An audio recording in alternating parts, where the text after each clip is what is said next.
Hi YouTube! My name is Stacy and this is a brand new channel about me and my gastric sleeve journey. I am just starting, so it's day one of my video blogging. Coincidentally, I just started video blogging today and my pre-op diet. I'll explain that in a minute. But I am new to the whole YouTubing sensation thing and pretty much new to gastric sleeve. I have been watching videos on the channels and there's a lot of there's a wealth of information out there, so this is just another channel to add to it. I don't know. Hopefully I can add something new to the whole YouTube network concerning gastric sleeve. Maybe not, maybe I do, but I am grateful that you're on my channel and let's start talking about it. My name is Stacy, as I said. I'm 32. I am a military spouse and I am obese. Yes, I'm obese.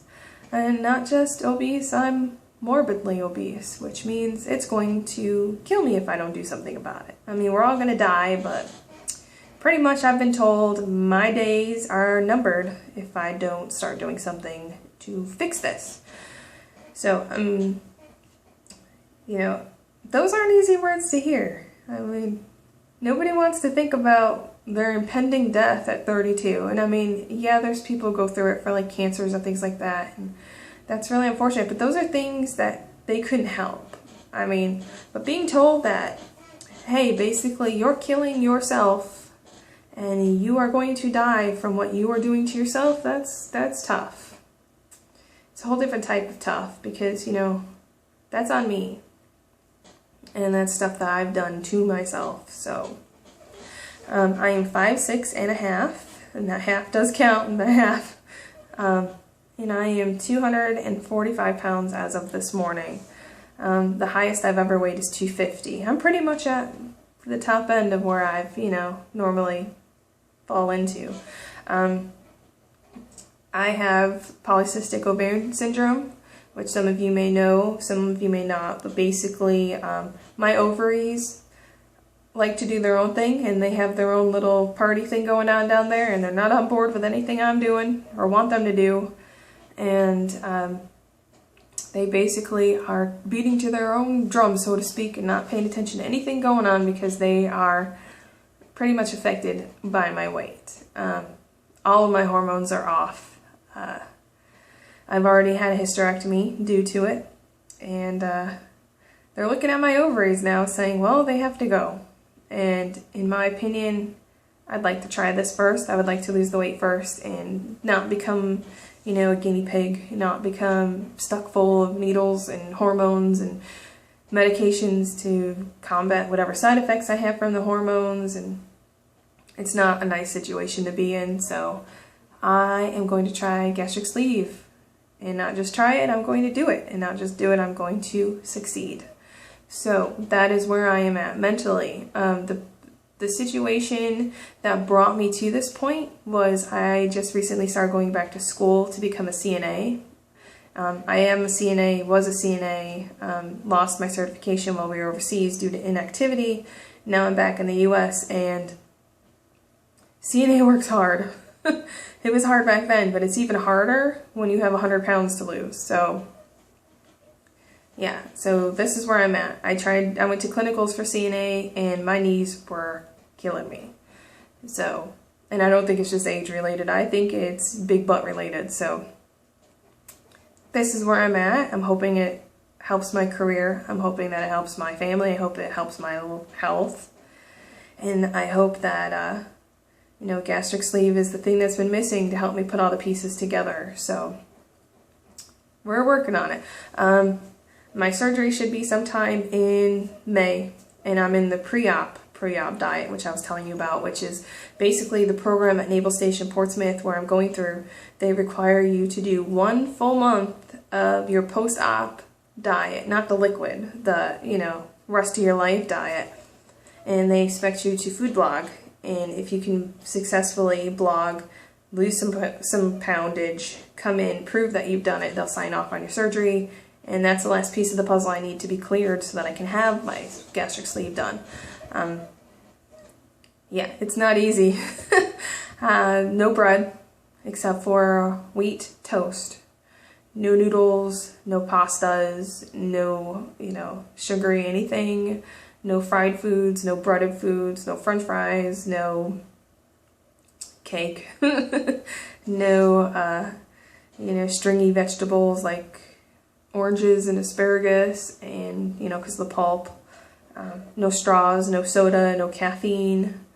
I mean, it's pretty much a, stark transition to how us overweight people normally, let's face it, we're not sitting around eating salads all day. Some of us are now, yay!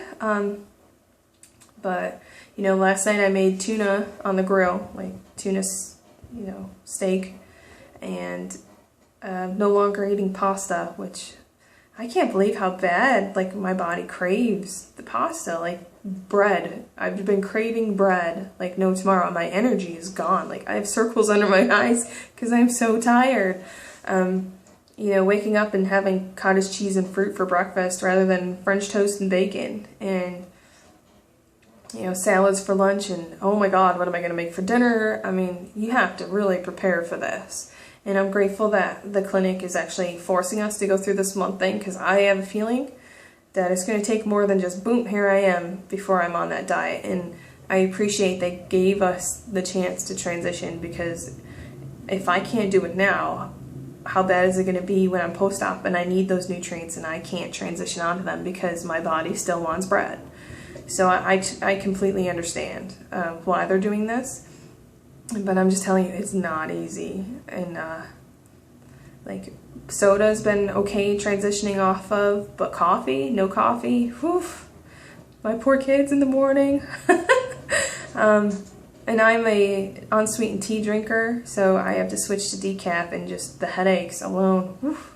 But you have to go through it if you want to get through the surgery. It's one of those things where you have to be committed, and if you can't commit to, a month pre-op, how are you going to commit to a lifelong of it later? So I strongly encourage you to follow your doctor's advice and your nutritionist's advice. Have a nutritionist. A lot of people go to Mexico, and that's great, but you're going to fall off the wagon without help and without nutritional guidelines, without that guiding force to get you along. This isn't easy, and we didn't get this way because eating healthy was easier than eating fast food. It's tough. So the mental transition too of what do I eat, and the stress of not going to my go-to foods is definitely a factor. So yeah, it's a tough transition, but I'm in it for the long haul, and this is why I am on YouTube blogging, because I need to constantly remember why I'm doing this. And this is video 1, as I said, that I'm going to be looking at later on, saying, I was there and this is where I'm at today, so I'm already in a better place than I was then. If any of you are pre-op and looking to reach out to somebody who you can talk to, leave a message, let's talk about it. It's going to be a long journey, but I hope to document all of it, not just talk about the physical changes going on and just show, hey look, I'm skinny, a lot of people do that. But actually how you get there, that's a journey in itself, and it's got its own trials and its own tribulations, besides just, trying to fit into a pair of jeans that no longer fit you because you're too big. It's a totally different type of difficulty. So yeah, I will try to keep up on my YouTube videos, keep letting you know where I'm at, keep letting you know what process I'm at, and let you know how the transition is going from fast food, cake, junk, to salads, no caffeine, and healthy things. And hopefully I lose some weight between now and my next weigh-in to where I qualify. And I'm going on a cruise ship next month, so wish me luck. Bye, YouTube.